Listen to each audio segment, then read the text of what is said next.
తెలంగాణ ప్రజా సాంస్కృతిక కేంద్రం స్ఫూర్తి గ్రూప్ ఆధ్వర్యంలో ఈరోజు అనగా మార్చి 16వ తేదీ సాయంత్రం 6 గంటలకి కమలానగర్ ఆఫీసులో ఆవిష్కరణ కార్యక్రమాలు చేస్తున్నాం. ముఖ్యంగా రామశెట్టి రోసయ్య గారు శతాధిక నవయువకులు వారు రాసిన 3 పుస్తకాలు, అంతేకాకుండా బంగారు విబి ఆచార్యులు గారు రాసినటువంటి 2 పుస్తకాలు, ఈ రెండింటిని ఈరోజు ఆవిష్కరణ చేయడానికి మొత్తం కలిపి 5 పుస్తకాలను ఆవిష్కరించడానికి అవకాశం దక్కడం మాకు ఎంతో ఆనందం కలిగిస్తున్నది.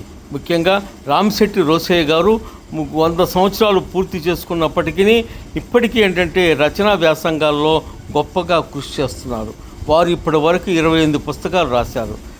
అందులో ముఖ్యంగా ఇప్పుడు ఈ రోజున ఉండేటువంటి 3 పుస్తకాలు ఏవైతే ఉన్నాయో, నాదే కులం అనేటువంటి కథల పుస్తకం, అంతేకాదు నానీలు మరియు ఏంటంటే ప్రపంచీకరణ అనేటువంటి పుస్తకాలు ఈరోజు ప్రచురించబడి అలాగే తిరిగి ఈ రోజున ఆవిష్కరించడం జరుగుతుంది.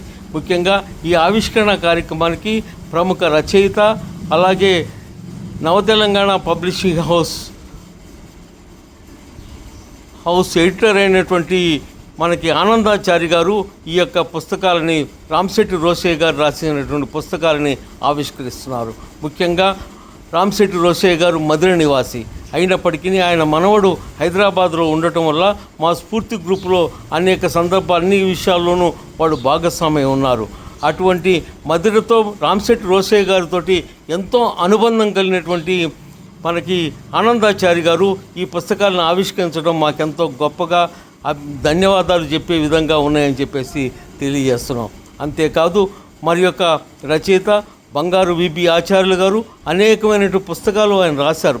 అనేక రూపాలలో అనేక ప్రక్రియలో ఆయన చేసినటువంటి కృషి, వాటి ఫలితంగా ఆయన సాహిత్య రంగంలో ఎన్నో రకాలుగా కృషి చేస్తున్నటువంటి గొప్ప మనిషి యొక్క పుస్తకాలని ముఖ్యంగా ప్రముఖ కవి, రచయిత మరియు 1000 పాటల వరకు వివిధ మనకి సినిమాల్లోనూ అలాగే సీరియల్స్లోనూ 1000 పాటలు పైగా రచించినటువంటి మౌనశ్రీ మలిక్ గారు ఈ యొక్క ఆచార్యులు విబి ఆచార్య గారి పుస్తకాలని ఆవిష్కరిస్తున్నారు.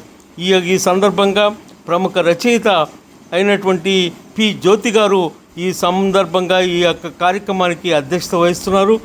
వేరొక మనకు ఉండేటువంటి వాటిల్లో అనేక రకాలుగా మనకి రచనల్ని, వాటి ప్రసంగాల్ని, వాటినన్నింటినీ ఎంతో గొప్పగా విశ్లేషించేటువంటి పద్మావతి గారు విబి బంగారు ఆచార్య గారి పుస్తకాల మీద వారు పరిచయం చేస్తారు. అంతేకాకుండా గొడుగు యాదగిరిరావు గారు రోసయ్య గారు రాసినటువంటి పుస్తకాలని, వాటికి సంబంధించిన వివరాలని, అందులో ఉండేటువంటి విషయాలన్నింటినీ కూడా తెలియజేస్తారు, పరిచయం చేస్తారు. ఇట్లాగా అనేకమైనటువంటి కార్యక్రమాలతో ఉండేటువంటి ఈ ప్రక్రియలో చేయడానికి మాకు అవకాశం కలిగినందుకు మేము ఈ సందర్భంగా రచయితలకు ఇద్దరికి కూడా ధన్యవాదాలు తెలియజేస్తున్నాం. రామశెట్టి రోసయ్య గారు చేసినటువంటి కృషి ఏదైతే ఉందో అది అజరామరం.